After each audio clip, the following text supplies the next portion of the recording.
अथ चतुर्थोऽध्यायः। चौथा अध्याय। अथ ध्यानम।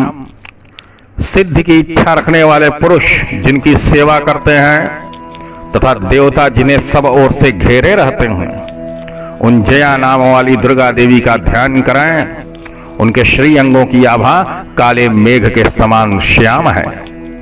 वे अपने कटाक्षों से शत्रु समूह को भय प्रदान करती हैं। उनके मस्तक पर आबद्ध चंद्रमा की रेखा शोभा पाती है। वे अपने हाथों में शंख, चक्र, कृपाण और त्रिशूल धारण करती हैं। उनके 3 नेत्र हैं। वे सिंह के कंधे पर चढ़ी हुई हैं और अपने तेज से तीनों लोकों को परिपूर्ण कर रही हैं। ओम नमः चंडिकायै।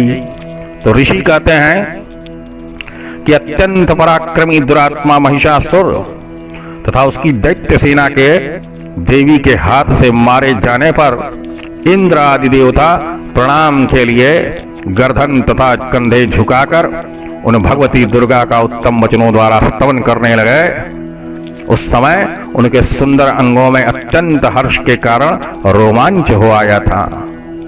तो देवता बोले कि संपूर्ण देवताओं की शक्ति का समुदाय ही जिनका स्वरूप है तथा जिन देवी ने अपनी शक्ति से संपूर्ण जगत को व्याप्त कर रखा है, समस्त देवताओं और महर्षियों की पूजनीया उन जगदम्बा को हम भक्ति पूर्वक नमस्कार करते हैं।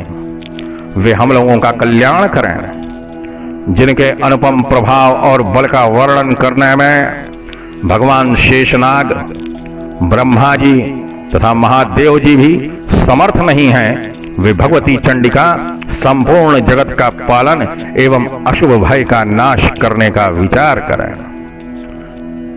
जो पुण्यात्माओं के घरों में स्वयं ही लक्ष्मी रूप से, पापियों की यहाँ दरिद्रता रूप से, शुद्ध अंतःकरण वाले पुरुषों के हृदय में बुद्धि रूप से, सत्पुरुषों में श्रद्धा रूप से तथा कुलीन मनुष्यों में लज्जा रूप से निवास करती हैं, उन आप भगवती दुर्गा को हम नमस्कार करते हैं। देवी, आप संपूर्ण विश्व का पालन कीजिए। हे देवी, आपके इस अचिंत्य रूप का असुरों का नाश करने वाले भारी पराक्रम का तथा समस्त देवताओं और दैत्यों के समक्ष युद्ध में प्रकट किए हुए आपके अद्भुत चरित्रों का हम किस प्रकार वर्णन करें। आप संपूर्ण जगत की उत्पत्ति में कारण हैं। आप में सत्वगुण, रजोगुण और तमोगुण ये तीनों गुण मौजूद हैं, तो भी दोषों के साथ आपका संसर्ग नहीं जान पड़ता। भगवान विष्णु और महादेव जी आदि देवता भी आपका पार नहीं पाते। आप ही सबका आश्रय हैं। यह समस्त जगत आपका अंशभूत है, क्योंकि आप सबकी आदिभूत, अव्याकृता तथा परा प्रकृति हैं। देवी, संपूर्ण यज्ञों में जिसके उच्चारण से सब देवता तृप्ति लाभ करते हैं, वह स्वाहा आप ही हैं। इसके अतिरिक्त आप पितरों की भी तृप्ति का कारण हैं।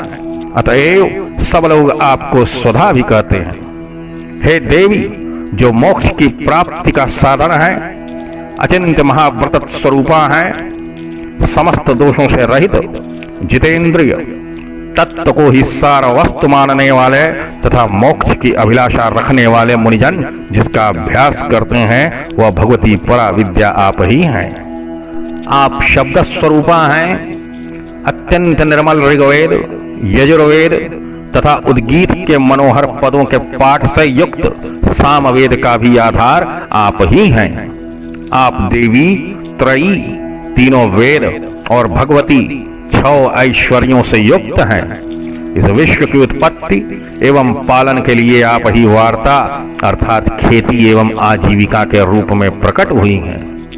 आप संपूर्ण जगत की घोर पीड़ा का नाश करने वाली हैं। हे देवी, जिससे समस्त शास्त्रों के सार का ज्ञान होता है, वह मेधा शक्ति आप ही हैं। दुर्गम भवसागर से पार उतारने वाली नौका रूप दुर्गा देवी भी आप ही हैं। आपकी कहीं भी आसक्ति नहीं है। कैटभ के शत्रु भगवान विष्णु के वक्षस्थल में एकमात्र निवास करने वाली भगवती लक्ष्मी तथा भगवान चंद्रशेखर द्वारा सम्मानित गौरी देवी भी आप ही हैं। आपका मुखमंद मुस्कान से सुशोभित, निर्मल, पूर्ण चंद्रमा के बिंब का अनुकरण करने वाला और उत्तम सुवर्ण की मनोहर कांति से कमनीय है। तो भी उसे देखकर महिषासुर को क्रोध हुआ और सहसा उसने उस पर प्रहार कर दिया। यह बड़े आश्चर्य की बात है। हे देवी, वही मुख जब क्रोध से युक्त होने पर उदय काल के चंद्रमा की भांति लाल और तनी हुई भौहों के कारण विकराल हो उठा, तब उसे देखकर जो महिषासुर के प्राण तुरंत नहीं निकल गए, यह उससे भी बढ़कर आश्चर्य की बात है। क्योंकि क्रोध में भरे हुए यमराज को देखकर भला कौन जीवित रह सकता है। देवी, आप प्रसन्न हो। परमात्मा स्वरूपा आपके प्रसन्न होने पर जगत का अभ्युदय होता है और क्रोध में भर जाने पर आप तत्काल ही कितने कुलों का सर्वनाश कर डालती हैं। यह बात अभी अनुभव में आई है। क्योंकि महिषासुर की यह विशाल सेना क्षण भर में आपके कोप से नष्ट हो गई है। सदा अभ्युदय प्रदान करने वाली आप जिन पर प्रसन्न रहती हैं, वे ही देश में सम्मानित हैं। उन्हीं को धन और यश की प्राप्ति होती है। उन्हीं का धर्म कभी शिथिल नहीं होता तथा वे ही अपने हृष्ट पुष्ट स्त्री पुत्र और भृत्यों के साथ धन्य माने जाते हैं।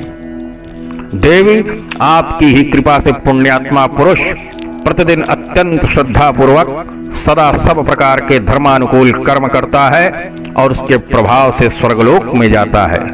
इसलिए आप तीनों लोकों में निश्चय ही मनोवांछित फल प्रदान करने वाली हैं। हे मां दुर्गे, आप स्मरण करने पर सब प्राणियों का भय हर लेती हैं और स्वस्थ पुरुषों द्वारा चिंतन करने पर उन्हें परम कल्याणमयी बुद्धि प्रदान करती हैं।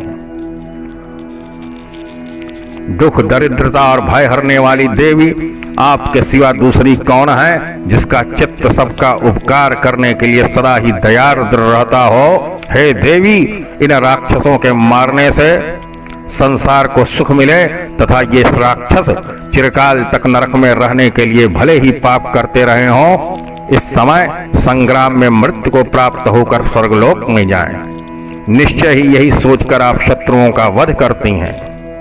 आप शत्रुओं पर शस्त्रों का प्रहार क्यों करती हैं मां? समस्त असुरों को दृष्टिपात मात्र से ही भस्म क्यों नहीं कर देती?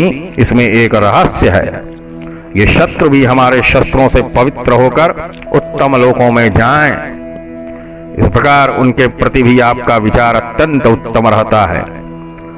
खड्ग के तेज पुंज की भयंकर दीप्ति से तथा आपके त्रिशूल के अग्रभाग की घनीभूत प्रभा से चौंधियाकर जो असुरों की आंखें फूट नहीं गईं, उसमें कारण यही था कि वे मनोहर रश्मियों से युक्त चंद्रमा के समान आनंद प्रदान करने वाले आपके इस सुंदर मुख का दर्शन करते थे। हे देवी, आपका शील दुराचारियों के बुरे बर्ताव को दूर करने वाला है। साथ ही यह रूप ऐसा है जो कभी चिंतन में भी नहीं आ सकता और जिसकी कभी दूसरों से तुलना भी नहीं हो सकती। तथा आपका बल और पराक्रम तो उन दैत्यों का भी नाश करने वाला है जो कभी देवताओं के पराक्रम को भी नष्ट कर चुके थे। इस प्रकार आपने शत्रुओं पर भी अपनी दया ही प्रकट की है। वरदायिनी देवी, आपके इस पराक्रम की किसके साथ तुलना हो सकती है? तथा शत्रुओं को भय देने वाला एवं अत्यंत मनोहर ऐसा रूप भी आपके सिवा और कहां है? हृदय में कृपा और युद्ध में निष्ठुरता, ये दोनों बातें तीनों लोकों के भीतर केवल आप में ही देखी गई हैं। हे माता, आपने शत्रुओं का नाश करके इस समस्त त्रिलोकी की रक्षा की है। उन शत्रुओं को भी युद्ध भूमि में मारकर स्वर्गलोक में पहुंचाया है तथा उन्मत्त दैत्यों से प्राप्त होने वाले हम लोगों के भय को भी दूर कर दिया है। आपको हमारा नमस्कार है। हे देवी, आप शूल से हमारी रक्षा करें अंबिके। आप खड्ग से भी हमारी रक्षा करें तथा घंटा की ध्वनि और धनुष की टंकार से भी हम लोगों की रक्षा करें। चंडिके, पूर्व, पश्चिम और दक्षिण दिशा में आप हमारी रक्षा करें तथा ईश्वरी अपने त्रिशूल को घुमाकर आप उत्तर दिशा में भी हमारी रक्षा करें। तीनों लोकों में आपके जो परम सुंदर एवं अत्यंत भयंकर रूप विचरते रहते हैं, उनके द्वारा भी आप हमारी तथा इस भूलोक की रक्षा करें अंबिके। आपके करपल्लवों में शोभा पाने वाले खड्ग, शूल और गदा आदि जो जो अस्त्र हों उन सब के द्वारा आप सब ओर से हम लोगों की रक्षा करें। तो ऋषि कहते हैं, इस प्रकार जब देवताओं ने जगन माता दुर्गा की स्तुति की और नंदनवन के दिव्य पुष्पों एवं गंध चंदन आदि के द्वारा उनका पूजन किया, फिर सब ने मिलकर जब भक्ति पूर्वक दिव्य धूपों की सुगंध भगवती को निवेदन की, तब देवी ने प्रसन्न वदन होकर प्रणाम करते हुए सब देवताओं से कहा। देवी बोली, हे देवताओं, तुम सब लोग मुझसे जिस वस्तु की अभिलाषा रखते हो उसे मांगो। तो देवता बोले कि भगवती ने हमारी सब इच्छा पूर्ण कर दी, अब कुछ भी बाकी नहीं है, क्योंकि हमारा यह शत्रु महिषासुर मारा गया। हे महेश्वरी, इतने पर भी यदि आप हमें और वर देना चाहती हैं तो हम जब जब आपका स्मरण करें तब तब आप दर्शन देकर हम लोगों के महान संकट दूर कर दिया करें, तथा प्रसन्न मुखी अंबिके जो मनुष्य इन स्तोत्रों के द्वारा आपकी स्तुति करे उसे वित्त, समृद्धि और वैभव देने के साथ ही उसकी धन और स्त्री आदि संपत्ति को भी बढ़ाने के लिए आप सदा हम पर प्रसन्न रहें। ऋषि कहते हैं कि राजन, देवताओं ने जब अपने तथा जगत के कल्याण के लिए भद्रकाली देवी को इस प्रकार प्रसन्न किया, तब वे तथास्तु कहकर वहीं अंतर्ध्यान हो गईं। हे भूपाल, इस प्रकार पूर्व काल में तीनों लोकों का हित चाहने वाली देवी जिस प्रकार देवताओं के शरीरों से प्रकट हुई थी, वह सब कथा मैंने कह सुनाई। अब पुनः देवताओं का उपकार करने वाली वे देवी दुष्ट दैत्यों तथा शुंभ निशुंभ का वध करने एवं सब लोगों की रक्षा करने के लिए गौरी देवी के शरीर से जिस प्रकार प्रकट हुई थी, वह सब प्रसंग मेरे मुंह से सुनो, मैं उसका तुमसे यथावत वर्णन करता हूं। इस प्रकार श्री मार्कंडेय पुराण में सामरणिक मनवंतर की कथा के अंतर्गत देवी महात्म्य में शक्रादि स्तुति नामक चौथा अध्याय श्री जगदम्बा को अर्पण है। श्री जगदम्बार्पणमस्तु।